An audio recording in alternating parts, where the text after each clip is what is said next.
Look what I found! Alam niyo ba to? Kadyas tawag nito sa amin. Pigeon pea sa English. Ginagamit sa KBL. Kaso halos wala nito sa Manila. Pero buti na lang, meron kanina sa palengke. Kaya bumili na ako.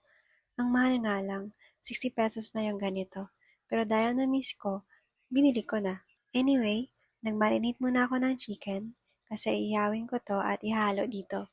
Mas bagay sana yung baboy pero bawal kasi. Habang nag-marinate ng chicken, kinukot ko na tong kadyus.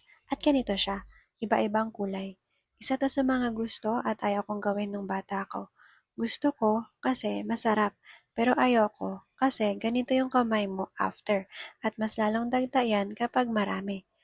Hugasan lang para matiyak na malinis. At nilaga na.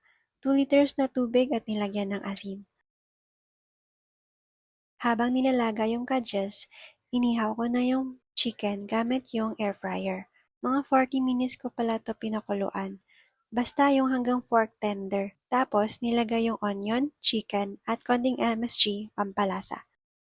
Simmer for 30 minutes para lumabas lasa ng chicken. After nun, ilagay na rin ang papaya. Sino naglagay ng prutas sa tinola? Simmer for 15 minutes or until fork tender.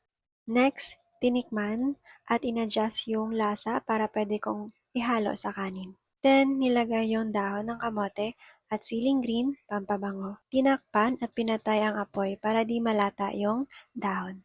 At tada! Hay, ang sarap. Feeling ko umuwi ako ng probinsya.